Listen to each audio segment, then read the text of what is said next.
அன்பார்ந்த பெரியோர்களே, தாய்மார்களே, உலகம் போற்றக்கூடிய உத்தம தலைவர் நம்முடைய பாரத பிரதமர் நரேந்திர மோடி அவர்கள் சென்னைக்கு நம்மளை எல்லாம் சந்தித்து பேசுவதற்காக வந்திருக்கின்றார். இதற்கு முன்பு சென்னைக்கு பல முறை நம்முடைய பிரதமர் அவர்கள் வந்திருந்தாலும் கூட இந்த முறை தன்னுடைய குடும்பத்தை பார்ப்பதற்காக வந்திருக்கின்றார். ஒரே இடத்துல ஆயிரக்கணக்கான தொண்டர்களை சந்தித்து உங்களிடம் பேசுவதற்காக வந்திருக்கக்கூடிய பாரத பிரதமர் அவர்களை உங்கள் அனைவரின் சார்பாக வரவேற்று மேடையில் இருக்கக்கூடிய நம்முடைய தலைவர்கள் அண்ணன் முருகன் அவர்கள் உட்பட பாரதிய ஜனதா கட்சியினுடைய எல்லா தலைவர்கள், ஐயா ஜி.கே. வாசன் அவர்கள், தமிழறிவு மணியன் அவர்கள், ஐயா பாரிவேந்தர் அவர்கள், ஐயா ஏசி சண்முகம் அவர்கள், ஐயா ஜான் பாண்டியன் அவர்கள் உட்பட மேடையில் இருக்கக்கூடிய எல்லா கூட்டணி கட்சியினுடைய தலைவர்கள், அண்ணன் தேவநாதன் யாதவ் அவர்களும் உட்பட மிக முக்கியமாக இங்கே வந்திருக்கக்கூடிய நம்முடைய அன்பு சொந்தங்கள், சகோதர சகோதரிகளே, நம்முடைய மத்திய அமைச்சர் அண்ணன் முருகன் அவர்கள் சொன்னார்கள் மோடியினுடைய குடும்பம் என்று சொன்னார். பீகார்ல லல்லு பிரசாத் யாதவ் சொல்றாரு மோடிக்கு குடும்பம் இல்லையாமா. அப்ப நாமெல்லாம் யாருங்க? லல்லு சொல்லுகின்றார் மோடி அவர்களுக்கு குடும்பம் இல்லை, தனி மனிதன் என்று சொல்லுகின்றார்.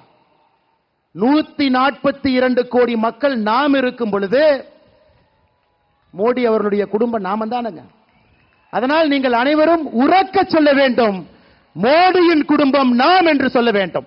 மோடியின் குடும்பம், மோடியின் குடும்பம், மோடியின் குடும்பம். ஐயா, இவங்களுக்கு கண்ணு எப்படி தெரியுதுன்னா கோபாலபுரத்தினுடைய குடும்பம் மட்டும்தான் கண்ணுக்கு தெரியும். அந்த குடும்பத்திலே பிறந்து வளர்ந்து அவர்கள் நன்றாக இருக்க வேண்டும் என்று நினைக்கக்கூடிய திமுகவினுடைய குடும்பம். பீகாரில் தொடர்ச்சியாக ஒரே குடும்பம் ஆட்சியில் இருக்க வேண்டும் என்று நினைக்கக்கூடிய லல்லு பிரசாத் யாதவ் அவர்களுடைய குடும்பம் 17 வயதிலே தன்னுடைய வீட்டை விட்டு இந்தியா முழுவதும் சுற்றி திரிந்து இன்னைக்கு கிட்டத்தட்ட ஒரு யோகியாக தன்னுடைய வாழ்க்கை முழுவதுமே மக்களுடைய முன்னேற்றத்திற்காக அர்ப்பணித்திருக்கக்கூடிய பாரத பிரதமர் நரேந்திர மோடி அவருடைய மொத்த குடும்பமும் 142 கோடி மக்கள் இங்கே அமர்ந்திருக்கின்றோம் சகோதர சகோதரிகளை.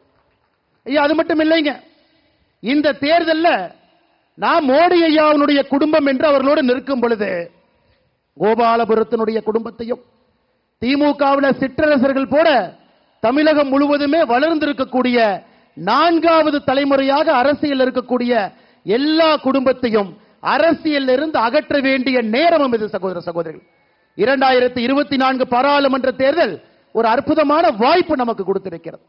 நிச்சயமாக நாம் இதை பயன்படுத்தி மோடியினுடைய குடும்பமாக இருக்கக்கூடிய நம்முடைய தமிழ் சொந்தங்கள் எல்லாம் இந்த முறை பட்டி தொட்டி எல்லாம் 400 எம்பிக்களை தாண்டி மோடி அவர்கள் வரும் பொழுது தமிழகத்திலிருந்து 39 எம்பிக்களையும் அனுப்பி வைக்க வேண்டிய தலையாய கடமை நமக்கு இருக்கிறது சகோதர சகோதரர்கள். இன்னைக்கு மேடையில் மோடி ஐயா அவர்களுக்கு காஞ்சிபுரத்தினுடைய பட்டுல நெய்யப்பட்ட ஒரு சால்வையை போர்த்தணும். அந்த சால்வையில மோடி ஐயாவுக்காக சிறுத்தை புலியை அச்சிட்டு அந்த சால்வையை போர்த்தணும். நிறைய பேர் நினைக்கலாம் எதற்காக மோடி ஐயா அவர்களுக்கு மேடையில காஞ்சிபுரத்தினுடைய பட்டு சிறுத்தை அச்சிட்டு கொடுத்தீங்க. ஐயா, நீங்க பார்த்திருப்பீங்க, மோடி ஐயா அவர்கள் மக்களுக்காக மட்டும் பாடுபடவில்லை, கோடிக்கணக்கான மக்களுக்கு மத்திய அரசினுடைய திட்டங்கள். இன்னொரு பக்கம் பார்த்தீங்கன்னா வாய் பேச முடியாத ஜீவன்களுக்கும் பாடுபட்டு கொண்டிருக்கின்றார். 2014 நாம் ஆட்சிக்கு வந்த பொழுது வெறும் 7910 சிறுத்தை புலி இருந்துச்சுங்க. இன்னைக்கு 75% உயர்ந்து 13,874. அதற்கு நன்றி தெரிவிப்பதற்காக மோடி ஐயா அவர்களுக்கு நம்முடைய மண்ணிலே நெய்யப்பட்ட காஞ்சிபுரம் பட்டை போர்த்தி இருக்கின்றோம். இன்னைக்கு பாத்தீங்கன்னா இன்னொரு அன்பளிப்பு கொடுத்திருக்கிறாங்க. மோடி ஐயா சொல்றாங்க வோக்கல் ஃபார் லோக்கல். கிராமத்திலிருந்து வரக்கூடிய மக்கள், நகரத்திலிருந்து வரக்கூடிய மக்கள் உள்ளூர் பொருளை வாங்குங்க, ஆத்ம நிர்பார் பாரத், சுயசார்பு பாரதம் என்று சொல்லுகின்றார். நாம் இன்னைக்கு மோடி ஐயா அவர்களுக்காக பனைமர தொழிலாளர்கள் சகோதர சகோதரிகள் பயன்படுத்தக்கூடிய பனைமரத்தில் மேலே ஏறக்கூடிய பெட்டியிலிருந்து எல்லா உபகரண பொருளை மோடி ஐயா அவர்களுக்கு அன்பளிப்பாக கொடுத்திருக்கின்றோம். ஐயா, நாம் புரிந்து கொள்ள வேண்டும், இந்திய அரசியலை அடிப்படையில் இருந்து மாற்றி இருக்கின்றார். ஒரு நேர்மையான அரசியலை இந்திய ஜனநாயகத்திலே கொடுக்க முடியும் என்று காட்டியிருக்கின்றார். நம் முன்னால் நின்று கொண்டிருக்கின்றார். ஐயா, மோடி ஐயாவுடைய வெற்றியை பத்தி சந்தேகம் யாருக்கு இல்ல? யாருக்காச்சும் சந்தேகம் இருக்குங்களா? மோடி ஐயா 400 சீட்டை தாண்டுவாங்கன்னு எல்லாருக்கும் நம்பிக்கை இருக்குங்களா? உறுதியாக 400 எம்பியை தாண்ட போறாங்க. நாம் இன்று செய்ய வேண்டிய தலையாய கடமை அந்த 400 பாராளுமன்ற உறுப்பினர்களை தாண்டும் பொழுது தமிழகத்திலிருந்து 39 பாராளுமன்ற உறுப்பினர்களை அனுப்பி வைக்க வேண்டும் என்று சபதம் எடுப்பதற்காக சென்னையிலே YMCA மைதானத்தில் நம்முடைய கூட்டணி கட்சி தலைவர்களோடு நாம் அமர்ந்திருக்கின்றோம். சகோதர சகோதரிகளே, இன்னைக்கு தமிழகத்தில் நடக்கக்கூடிய திமுக ஆட்சியை பாஞ்சாலி சபதத்தில் மகாகவி சுப்பிரமணிய பாரதி சொல்லி இருக்கின்றான்.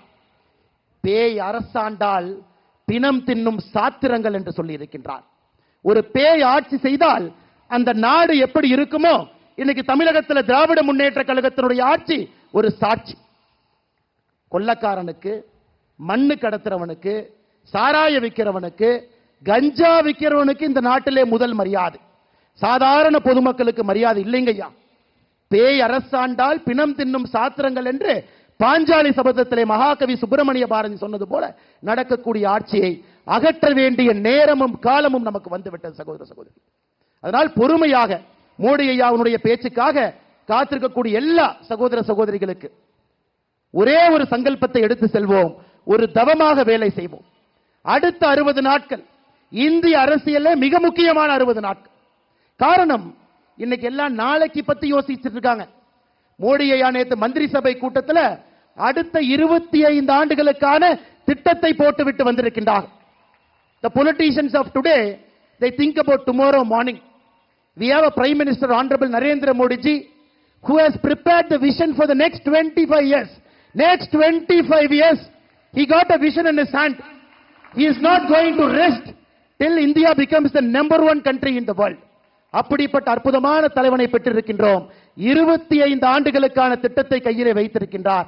அதற்கான அடித்தளத்தை 2024 அமைப்பதற்கு தயாராக இருக்கின்றார். அதனால் மோடியோடு நிற்போம்.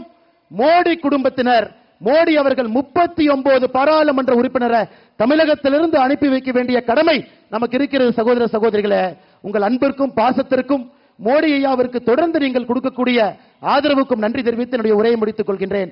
நன்றி, வணக்கம். பாரத் மாதா கி, பாரத் மாதா கி. நம்முடைய குடும்பம், நம்முடைய குடும்பம், நம்முடைய குடும்பம்.